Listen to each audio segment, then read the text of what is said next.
Okay, before I start saying anything on this video, Comrade Geza, was this part really necessary? Saka murikuona muri yeZimbabwe tirikutongwa nedhum. Saka dhum kuti rirambe riripo richititonga tenge takutozviitawo kunge tese tava mapenzi. Saka hatifaniri kumbofunga kuti roramba riripo here dhum ngarichimboenda. Ishe vanoseka zvavo. Anyway, I was really trying to avoid doing this video. And to be honest, I got a bit demotivated by Blessed Geza's actions. I tried trusting his strategies. But if we're being real, we can't just put our hopes on one person.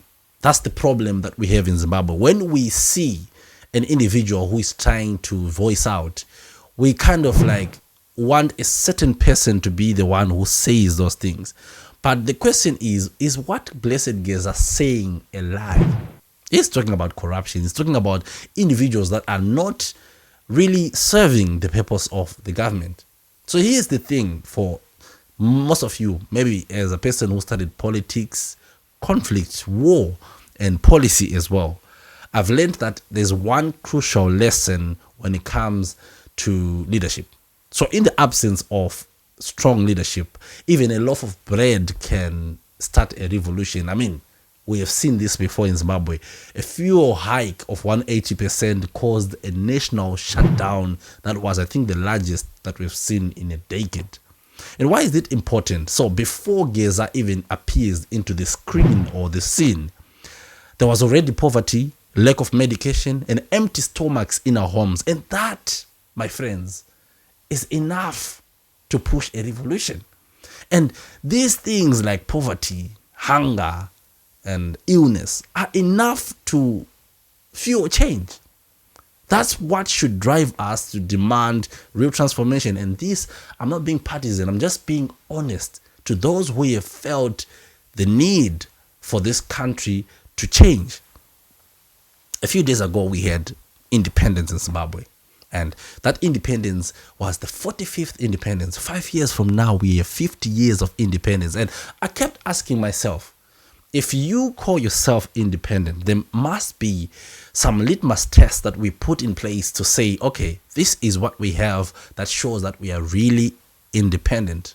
Prosperity, freedom of speech, political participation, financial inclusion. And those things, if you happen to have those things, congratulations, my friends. Happy Independence Month.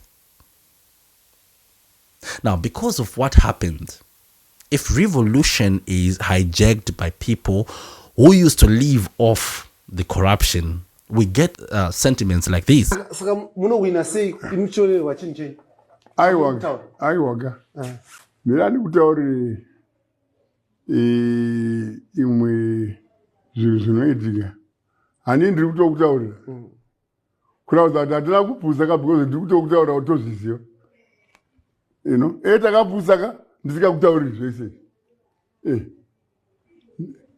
We'll deal with this situation at the appropriate time. But ndiri kutotaura kuti commander Mnangagwa, right? Navachiwenga. And right? Ngawa dissolve policy bureau. Tikwane isu. But it's very true. Ngawa dissolve cabinet. You know, Zinana Kazembe, Vana Soda, Vadan, how much you tell Vanu Kupaniwa? Vanakamba Muda, Vanan, you know, why do you hate your comrades? You know, Kunema general, Kunema retired CIO Wakawanda, Kunema retired commissioners of police and other senior officers of Wakawanda. Aladiwe. Maybe the president is looking at capacity and capability. Bullshit. When I'm grade 7, I know capacity and capability. Grade 7. You know, what a beast you're going. Now, I was Minister of State, Mangwana Provincial Minister. It's terrible. It's terrible. We are not apologetic about it. Children do it. Turn out of being not out of the president, one was motor, but about you don't have a bodyguard. But you've got your own cars. You've got a hotel at your house that you built in Sanyat. Why do you want all this? I want to be rewarded as well. not to be used like a political condom all the time. I'm not a political condom. And urukona wana mahiya vaya na vamwa. Did you hear that? Now, before people get twisted, let me be clear. Geza is not the leader we are looking for, but he is the one available. And for most of us, we think maybe Blessed Geza is being sent or whatever. That should actually prompt us to the level of slumber that we have in our country, to the point whereby one individual will determine the kind of resistance we'll put out to a rogue government. Geza is not the one we need to lead us. We need a mindset, a collective mentality that says, Shakwana, Sokwanile, we've had enough. It's time for change. It's this mentality that should come from us, from within. But why is it dangerous to not hijack Geza's moment? These are the pitfalls of not hijacking Geza's moment. So if people ignore what Geza is doing, that is going to be the end of anything that we'll see before the March said 2030 agenda. It means 2030 agenda is going to just go as swift as it is supposed to. And the president's limits are going to be put right into 2030. You see why it's very important to act now. So if this 2030 agenda goes on, poverty, illness, hunger, and corruption will continue. And the choice is literally ours. Now, recently Geza has called for an indefinite stay away to withdraw from work, schools, public life until the President Emmerson Mnangagwa's government steps down, which we know that is a pipe dream. Let's be fair with our conscious or our minds. He emphasized that the indefinite shutdown is not only the only choice that he has put on the table, but he said it's the only remaining peaceful method for Zimbabweans to express their frustrations against the ruling party, ZANU-PF. And believe you me, I am for peace. I love peace because Zimbabwe has been a peaceful country. But the question is, what if, for some reason, ZANU-PF does not go through your last resort of peaceful means? What else do you do? And by the way, he even mentioned that the military or security forces are with him in this. And we've seen this before. He has said Tendai is in this. He has said Chamisa is in this.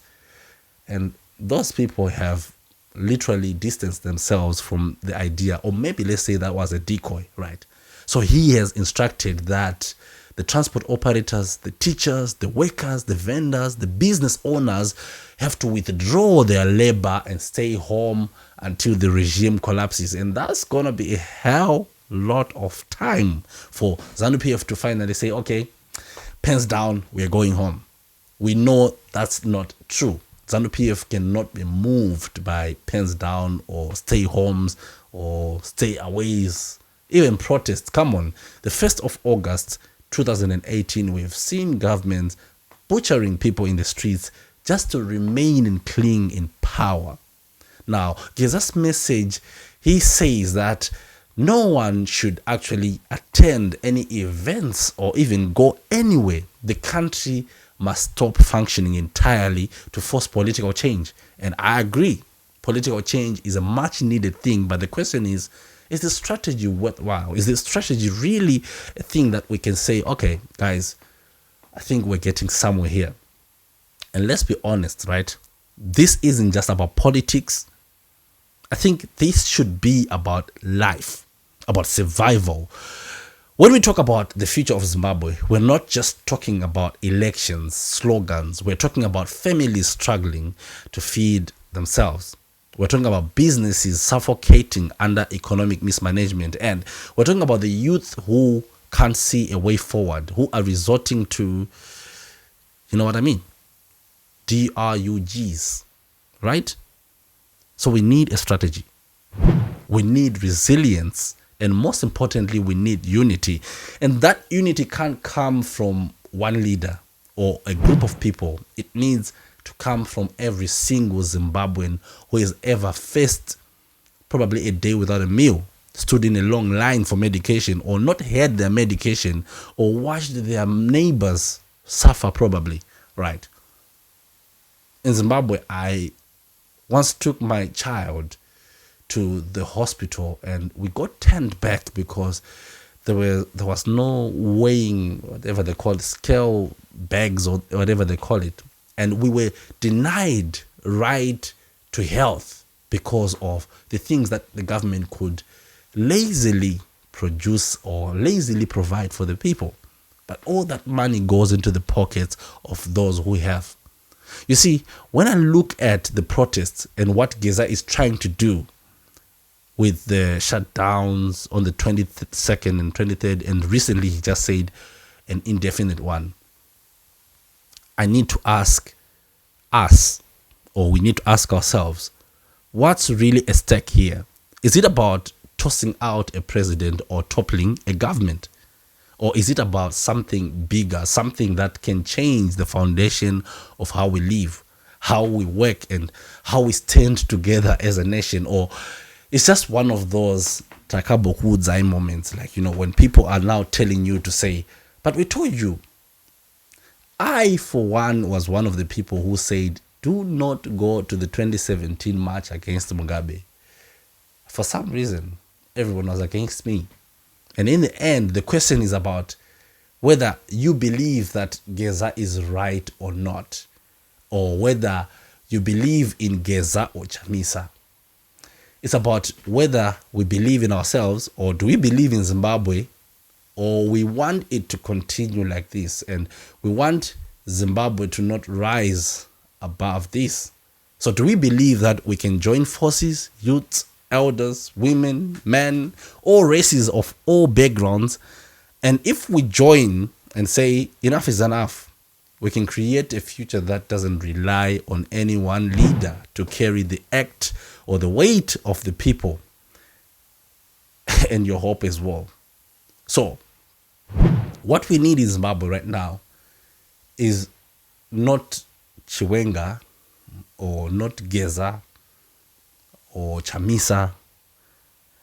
It has to be a story that people share. Like, you know, when you share a story about what you have faced in your country, what you have missed out on.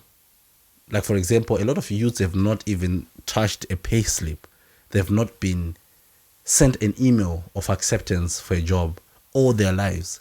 35 years, 30 years. That should be the one factor that should motivate you to speak out and probably act out.